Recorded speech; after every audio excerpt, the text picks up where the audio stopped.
What's up, Chiefs Kingdom? We are going to talk about the first preseason game of the 2023 season. Here in just a minute, we're going to have Quentin on.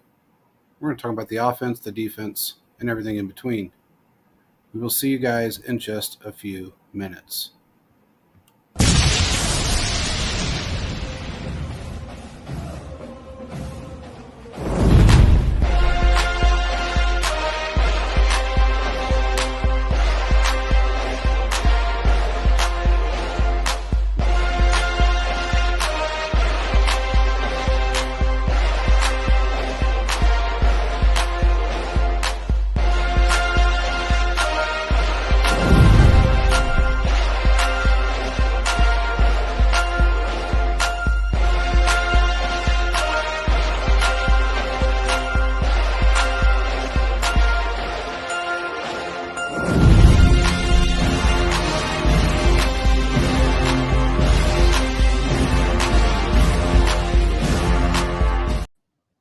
What's up, Chiefs Kingdom?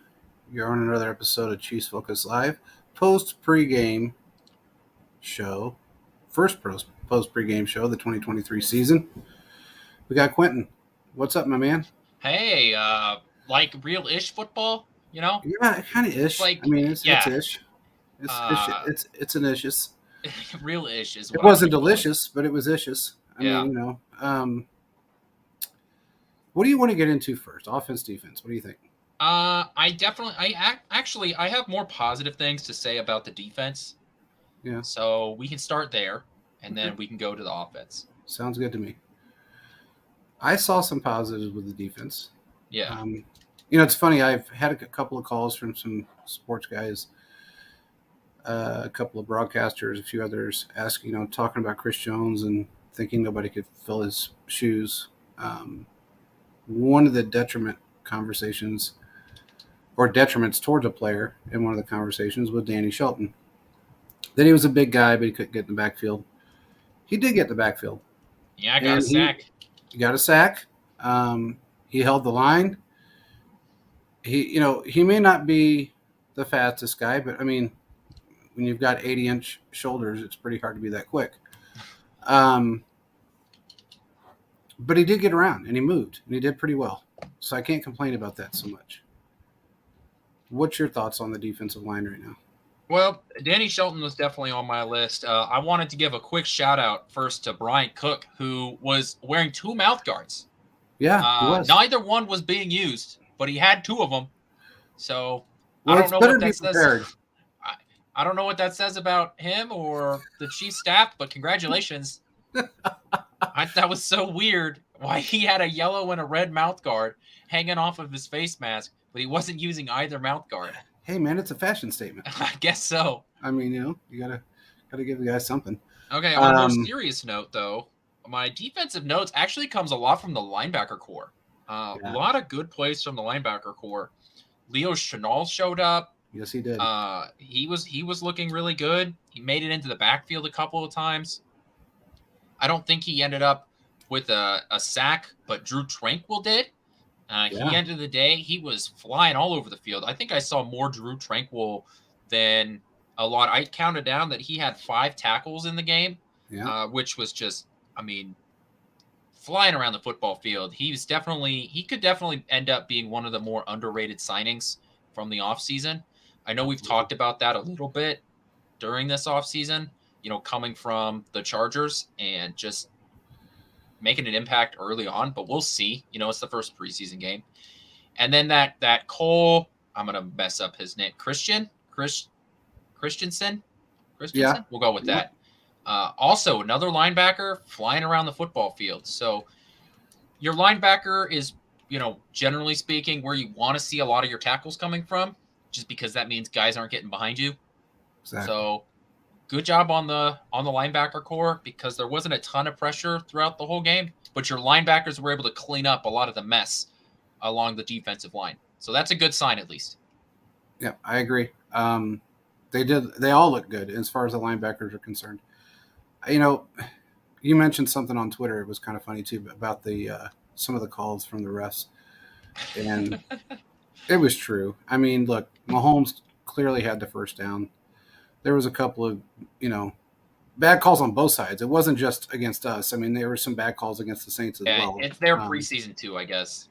Yeah, I mean, even though those guys are extremely tenured in the NFL, that was that group, that one group that is left, I think, in the NFL of aging refs that I don't know. You wouldn't have expected it that quickly, but it happened. So it is what it is. I felt like the defense kind of started off a little stagnant, but as they kind of gelled and got their groove and different players were rotated in and out, which that's what preseason's for, you get to see who your guys are that are going to make a splash. And we had some of those guys that did it. Mike Edwards is one of them. Philip alluded to it right here. He looks like he's the best safety on the Chiefs. He does look very good. He was all over the place. He kept his assignments. When he needed to jump off his assignments, he did it, and he did it at the right time because he was able to read the play. I gotta give it to him. The guy was playing like an all-star. I mean, he really was. He was just really putting it on today. Yeah, and I think part of that, the communication from the second, third strings on the defensive side of the ball was really good today. You saw guys, they were pointing around, guys were moving with the shifts. Yep. The defense was communicating very well, which is surprising because a lot of these back end guys are new to the system, they're new to the team.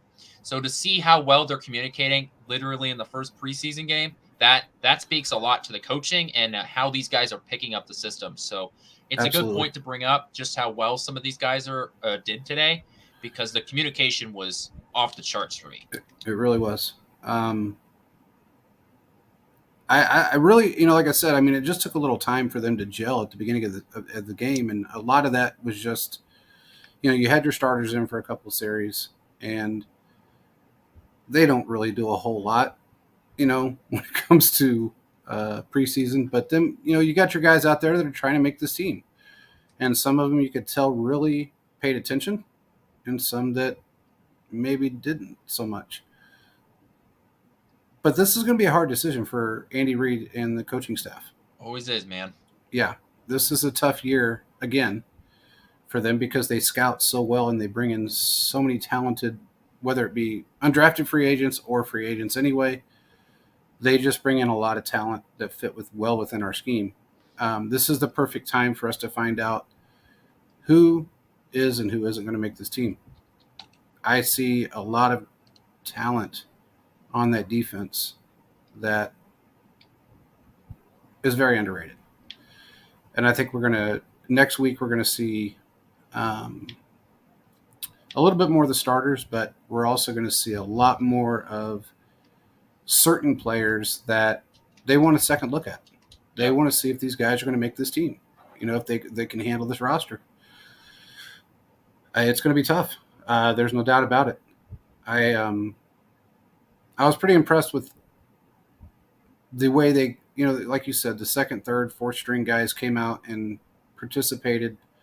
They were all over the place. They stuck with their assignments when they needed to. They jumped off when they didn't need to, but they jumped off at the right time. There's a difference between jumping off your assignment just because you think you see something.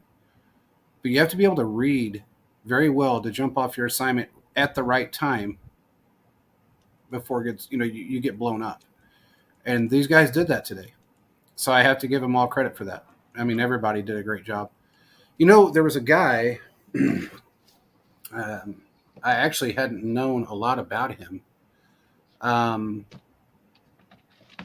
Halassi? Is that how you? Yeah, I know who you're talking about. A great game.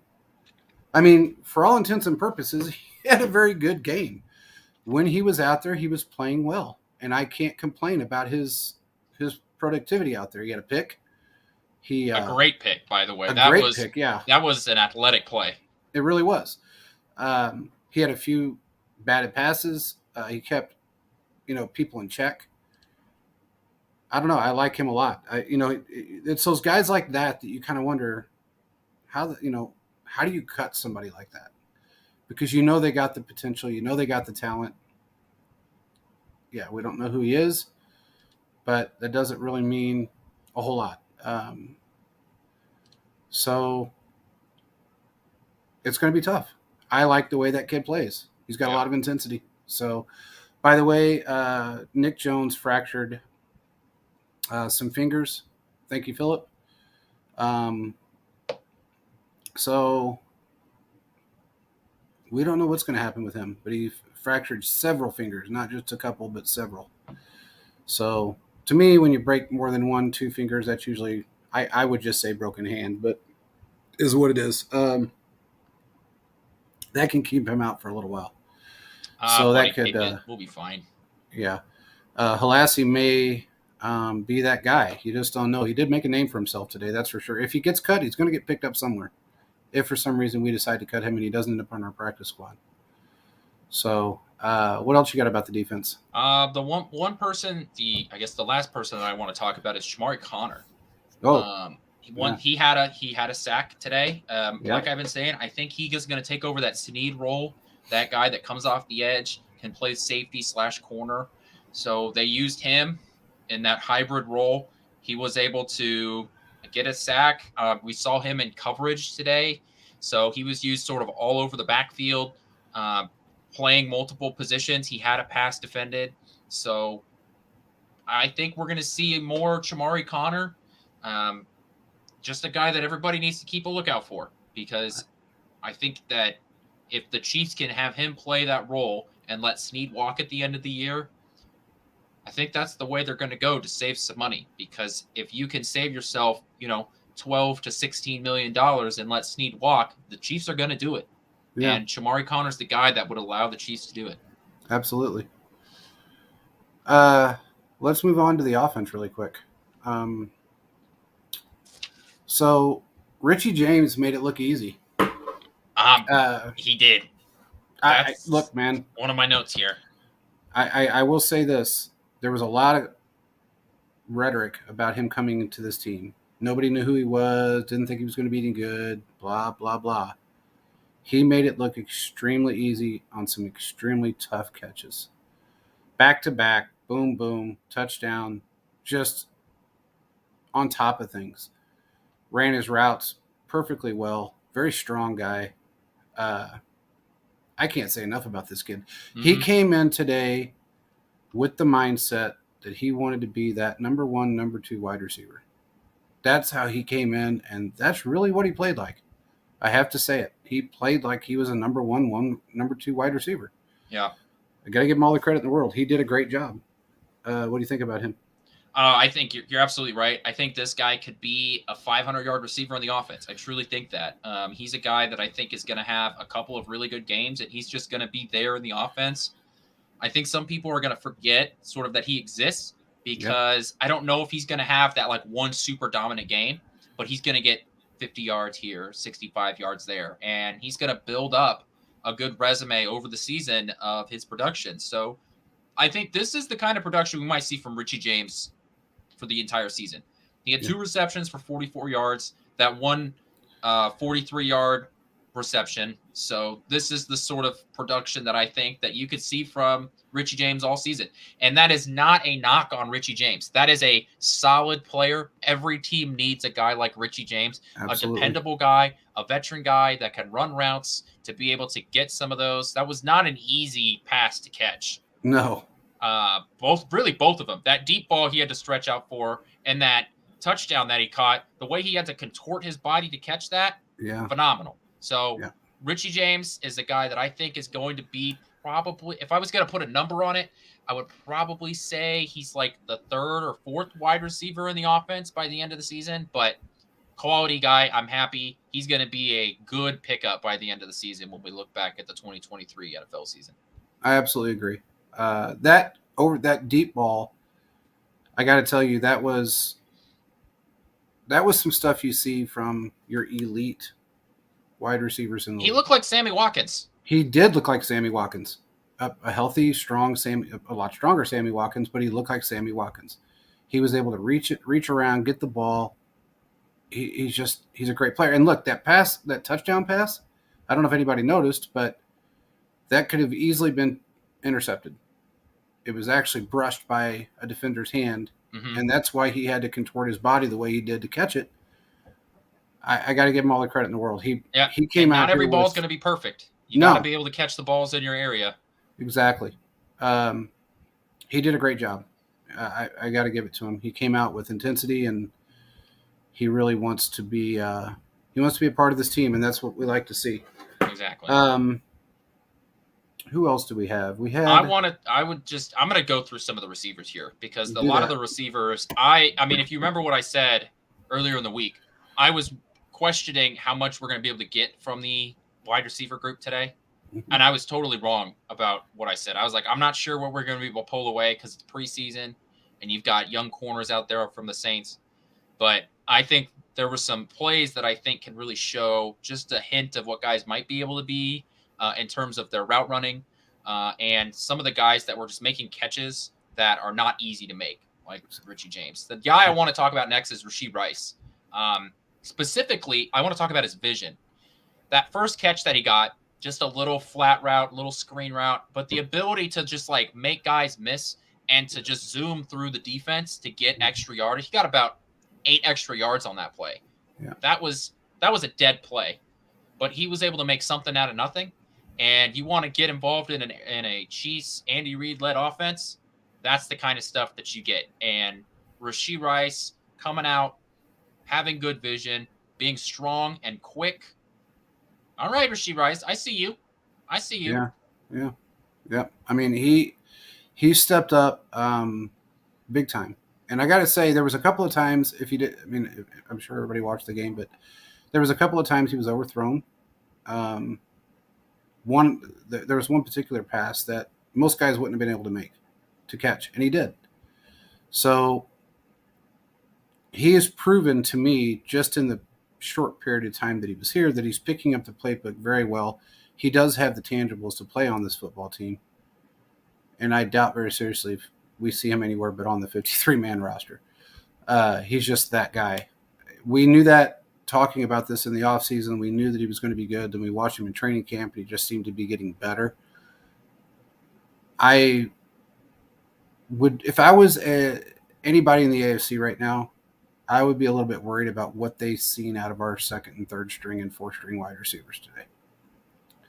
Because if that's how good they are coming into this rookie, especially a rookie camp, and coming into a preseason game, playing with quarterbacks that really weren't that great to start off with, and still being able to put up the yards, make the catches, run the routes, do everything they were supposed to do, I'd be a little bit nervous if I was everybody else.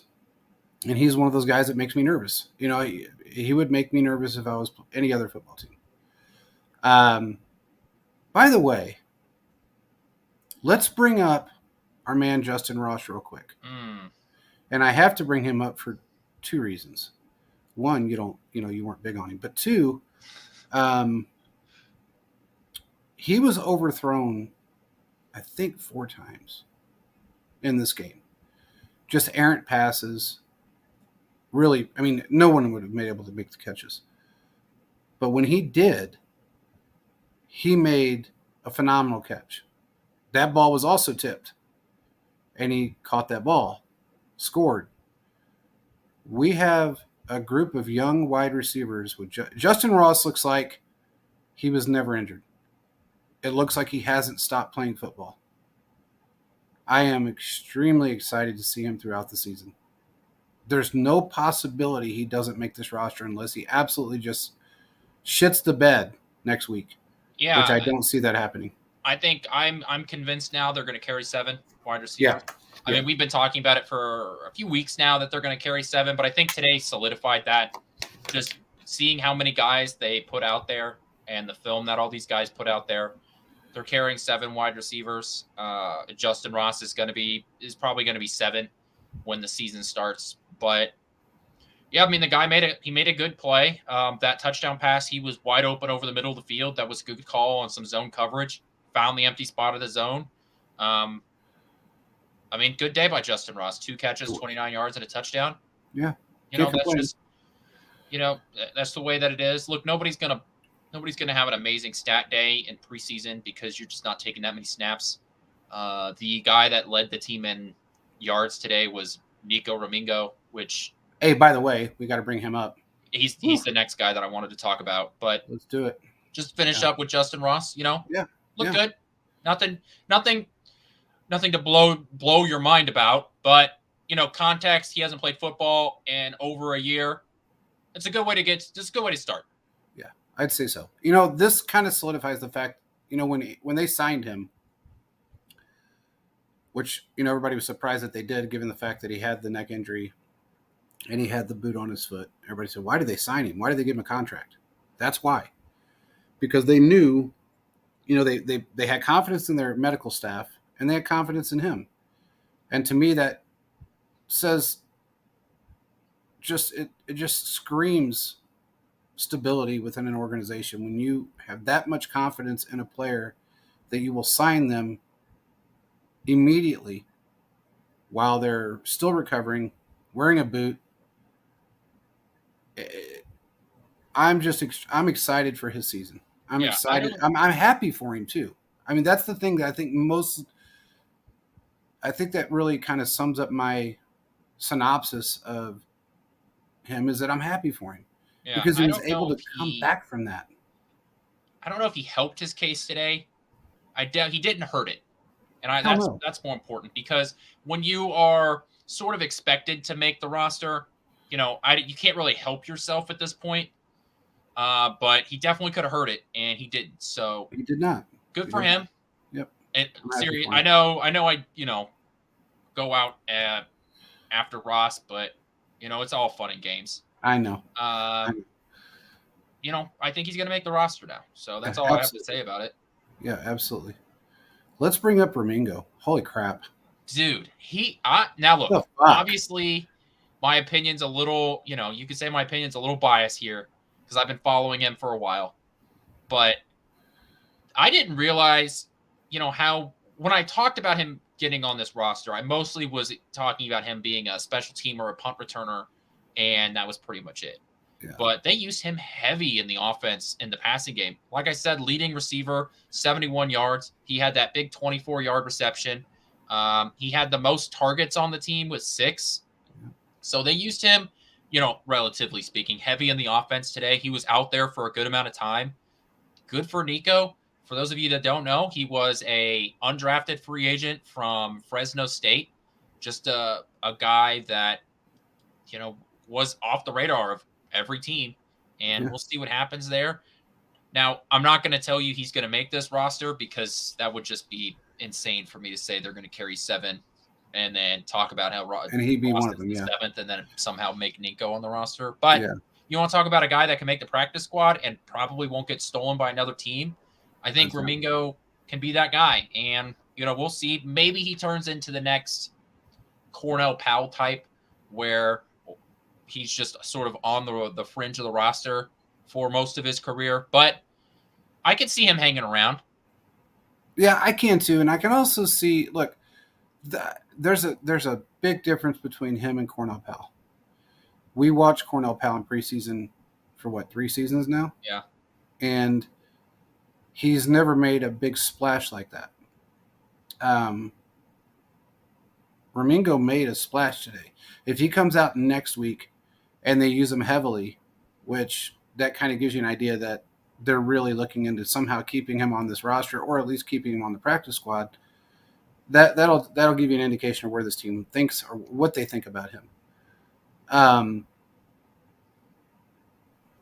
Really quick, I don't know if anybody noticed, but Clyde Edwards-Helaire was used very heavily in the first quarter. First 4 plays. First 4 plays. He was actually in a little bit more than that. But there's a reason behind that. And they are trying to make a decision. They are really trying to figure out. And I knew this was going to happen. It was going to be Clyde, and then you're going to see Prince right after that. And that's exactly what you'd seen. Now, some people said Prince didn't do much. Some people said he did. I think he has all the tangibles to be a great player. He's not been in this system very long, so we can't knock him for anything that he did or didn't do today. But he's not made of glass. And that's going to be a huge difference. And there's one thing that I noticed with Clyde, and I don't know if you saw it. The last play that he was in, he got tackled on the sideline. And when he got back up, he wasn't walking completely correct. He didn't have any pep in his step, I should say. He almost looked like he felt every bit of that hit. If you're starting preseason off like that, it's not great. I'm just sorry, but it's not. I still don't think he's going to make this roster. I think next week is going to be the telling signs of where he's going to end up at. But I think the only way he makes this roster is if somebody gets hurt. I just don't see it happening. I'm sorry, but I don't have a lot of faith in him. I don't know why the Chiefs would either. He's been injured every year since he's been in the league. Every single season since he's been in the league. There's no upside to having him here if you're going to have him for 3 or 4 games. There's just no upside. Because he's not the Sammy Watkins that can make the difference in the playoffs. Because where was he at in the playoffs? He was injured. He wasn't here. He didn't play. When he was back to being healthy, he never saw the field. They didn't pick up his 5th-year option. There's a reason behind that. So I feel like Prince has a lot of growing to do,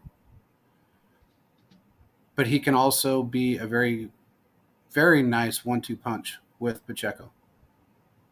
Given the right scenario with the right offensive line, he could be very good. What do you think of him? I mean, look, I had a feeling that they were going to utilize him heavily. It's why would you not, right? I'm not using the guy that's been in the yellow jersey all of training camp. I'm not using McKinnon because he's 31 years old and I know what he is. So the next guy up is Clyde. So use him heavily. Use some Prince in there as well, and that's what they did. Yeah. I don't know. I still think he ends up on this roster by the start of the season. I just don't know where else he goes. I don't know what his trade value is, and I don't really think he has any, especially because there are still free agents out there that need to be signed. Kareem Hunt still needs to be signed. Dalvin Cook still needs to be signed. There are still some of these guys out here, so there's just not a ton of value out there for running backs in the trade market. And he knows your system. So he's your 3 on the roster, sort of a 2, kind of, because McKinnon has a sort of a specialty role. So, but the Chiefs are going to carry 3 running backs, possibly 4. I have a feeling, obviously I don't know any inside information or anything. I have a feeling that Jody Fortson ends up on the IR to start the season because of his shoulder injury, and he hasn't been used. He wasn't used today. So if you put him on the IR, you could sneak an extra running back or a wide receiver on your roster. That's just me sort of thinking out loud. I was talking with somebody about that yesterday, and it sort of came into my mind that that's a possibility. But other than that, I have nothing good or bad to say about him. He's going to keep getting used throughout the preseason. Yeah. Philip said, I love seeing Blake Bell line up at fullback. He helped Prince get 5 yards on the run. He did. That's a good transition into my next point. My negative of the game. Let me just smash my papers on here. I hate the Blake Bell play. Hate it. Stop doing this Blake Bell fullback quarterback sneak crap. I despise it. If you're going to do it, just line him up. Look, here's the thing. When the Eagles do the tush push, there's a threat that they're going to pass the ball. Okay? Yeah. So you can't exactly just sell out to stop the tush push quarterback sneak thing. You have to defend the outside. When Blake Bell comes in, you know that's what they're going to do because Blake Bell's not throwing the ball. So you can sell out for it, and when he's coming in motion and then sets back up at the quarterback, it makes it more difficult for your offensive line because the defensive line has a little bit more time to prepare for it so they can squeeze on in and block the 2 A gaps in between the center. Stop doing that crap. Just run an offensive play. Yeah. You can do a like fullback dive. You could do a wide receiver, screen Little or screen or a dump something. off, You or could there are plenty of things you could do. a simple RPO This. could have fixed that problem right there. So Stop doing this. What do they call the belldozer? Knock it off. yeah, It's stupid. yeah. Stop it. I don't think Blake Bell is going to be on this roster. I don't know why I feel like this, but I feel like he's not going to make it very long during the season. There's another tight end that we have. Can't think of his name right now. Played a little bit in this game. That looked very good. Caught a pass. He actually had a penalty against him, but he did catch a pass. What is his name? Philip, you'll know his name. I can't think of it right now. You'll spit it out in a minute. I know you will. But he looked really good today. Noah Gray is Noah Gray. Look, man, this kid is just good all the way around.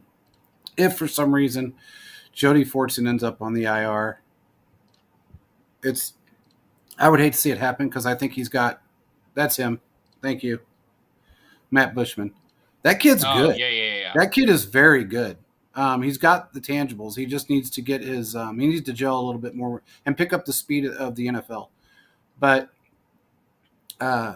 I would hate to see Jody Fortson end up on the IR. I think he has all the tangibles and the. I know, but his shoulder injury, and he's been out. They haven't talked about him at all during training No, camp. they haven't. They've been keeping him, and the quieter they are in an injury in camp, then the worse I believe it is.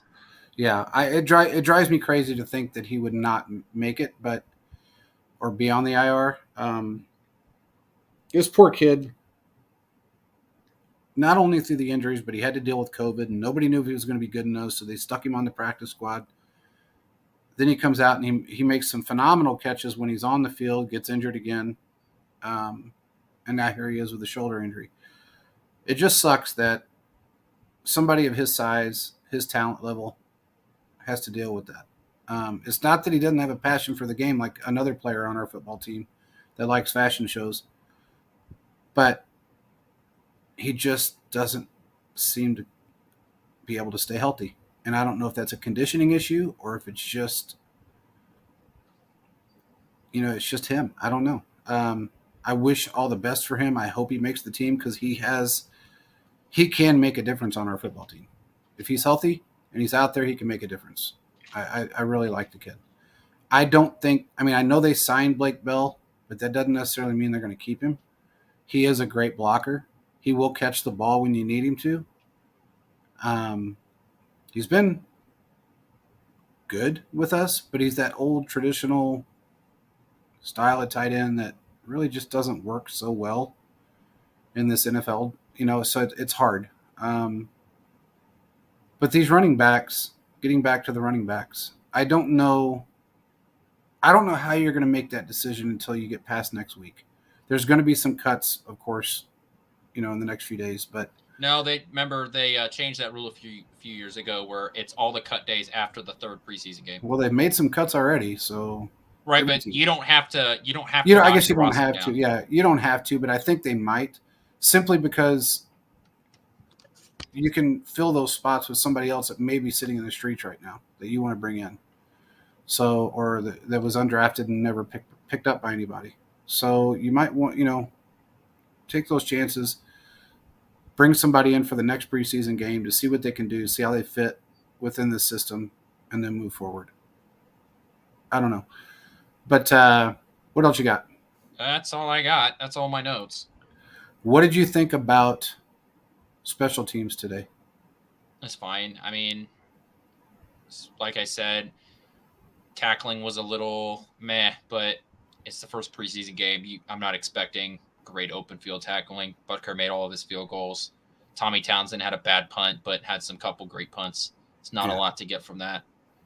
I mean, look, the Saints' best punter had a bad punt as well, and he averages about the same as Tommy Townsend does. Very neutral on special teams. Yeah, they were, a lot of new guys on the special team, just like there are throughout our entire football team. I feel like they're going to be better than they were last year because we've got guys that can really step up and fill the shoes of people that left, like Chris Lamones and players that were injured, things of that nature. I don't know if you guys noticed, but when when Lamone's when he was cut, it didn't help our special teams in any way. Real couple of guys got some questions. What do we think about our O line? I think the starting O line looked really good. Starting O line looked good. Once again, because other guys are getting rotated in and out, it's hard to tell.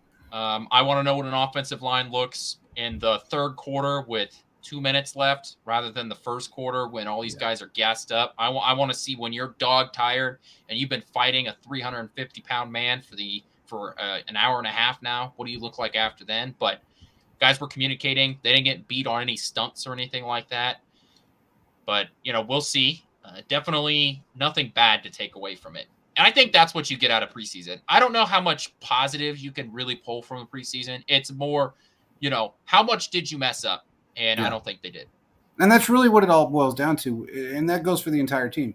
This is not oh shit, we lost. It's all it is evaluation time. This is what you want to know before you get into week 1, before the season starts. You want to know who you can count on, who you want on this football team. And it's going to be difficult again this year as it was last year and the year before as far as cut down day comes, because there's a lot of talent on this football team. And God forbid that some of these guys that you absolutely have to release, or you feel like you have to release in place of someone else, goes to a division rival. So I do want to give a shout out really quick to Derek Carr. As much as I've given him shit over the last 9 years, I'm happy for him. I'm genuinely happy for him. I'd like to congratulate him for beating Patrick Mahomes on the road for the first time. Yeah, ever. Even though he only played 4 snaps. But regardless, I'm happy that he's where he's at. He's got a new start. He looks like he's very happy with and I feel like that team has got all the tangibles to be a very good football team. They got a really good defense. They've got an offense that moved down the field pretty quickly. They haven't had a good quarterback since Drew Brees. And Drew Brees, I'm talking about Drew Brees basically 2-3 years prior to his retirement. So I think they're a good football team, and I think they've got a lot going for him this year. And I'm actually happy for him. I'm glad he got away from that shit team that he's played for 9 years. And now his 8 years, I guess he played there, 9 years. And he's got a new leash on life, I guess, if you want to call it that. A new lease on life is always nice to have when you're an NFL player, and he finally got one. Colin Saunders looked pretty damn good today, and it really kind of pissed me off because I didn't want to see him go, but of course, money is part of the game, and I feel like he wanted to prove a point today, and he did. He looked really good. One thing I will say is Patrick Mahomes is the most hyped quarterback I have ever seen not playing a football game. That man absolutely loves preseason. I know he's chomping at the bit, wanting to play more than a series or 2. It's killing him. But he was all up and down the sidelines. Every time somebody made a play, he was excited for him. It didn't matter if it was a guy that he knows is not going to make this roster or if it was somebody that definitely is going to make this roster. He was excited for everybody. I love him as our quarterback. It's just not just from his playing ability, because everybody knows what that is. He is just genuinely a happy, nice guy that cares about everyone. And that's something that you just don't get with 98% of quarterbacks in this league. You don't get that. You don't get somebody that really gives a shit. And he does. And that makes me happy to have him. Philip, I missed the Honey Badger too, but I got to say that I'm happier with Justin Reed. I feel like he has taken the reins. He's really been positive for the team, for the fans. He's constantly on Twitter, talking to the fans. I think, and it's not negative; it's always positive, and I like that in him. So I don't know, man. I got a feeling we're going to be a pretty good football team this year. I think we've got a legitimate shot to do everything that we did last year. I really do. We've replaced the production of a lot of players. And I know people may not see this yet, but you will. We've replaced the production of a lot of players. We carry 7 wide receivers. We're in good shape. It's that simple. One other shout out before we go. Mitch Holtis, my man. 30 years, 30 man. years. 30 years with Kansas City. And I actually posted on Twitter today. I remember the first day I met him, and it was instant. I didn't even have a chance to say anything to him. He jumped right up. Hey, how you doing? Hey, man, I'm Mitch. Nice to meet you. And from that point on, he was the nicest guy ever. Still the nicest guy ever. Anybody that has anything negative to say about him, you're an idiot, because there's nothing negative about the man. He's not only in the Kansas Announcers Hall of Fame, he's in the Missouri Hall of Fame. He's going to be in the Ring of Honor. And I don't doubt that he somehow ends up in Canton, because he is that good. He's coined the phrase of pretty much everything that has to do. He coined the phrase Chiefs Kingdom. He coined that phrase. That was him that made that up. They didn't start using it until 2014, but it was him. He's the reason. He was extremely nice to my son. I can't say enough good about this man, and he is a true loyal Chiefs fan. He's just as excited today as he was 30 years ago when I sat in that press box next to him and watched him just jump for joy when anything good happened. And I'm so glad that he's been here for so long.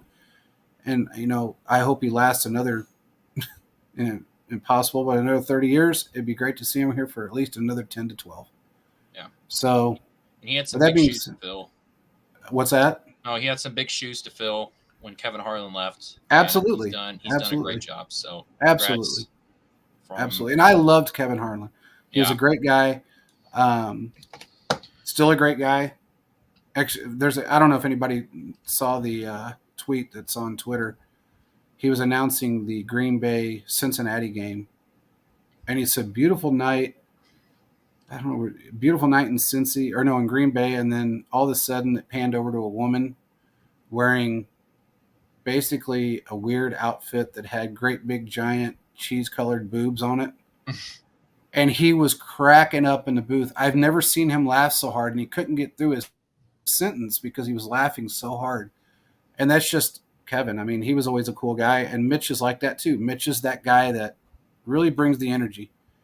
So he's just a great individual, and I'm glad he's here. So everybody needs to go on Twitter and thank the man for everything he's done for us for 30 years, because he is a building block in this culture that we have in Chiefs Kingdom. So that being said, all in all, I think this was a good visual of what we've got. We're going to have a better visual next week. And we'll definitely be talking to you on Tuesday, especially if there's any cut downs.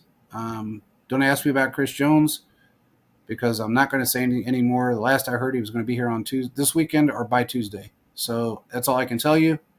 He has his own plane, so he can show up whenever he wants. Just so you know. So don't fret about Chris Jones showing up. He will show up. I feel like it's going to be around Tuesday when he does. Between now and Tuesday, I should say that.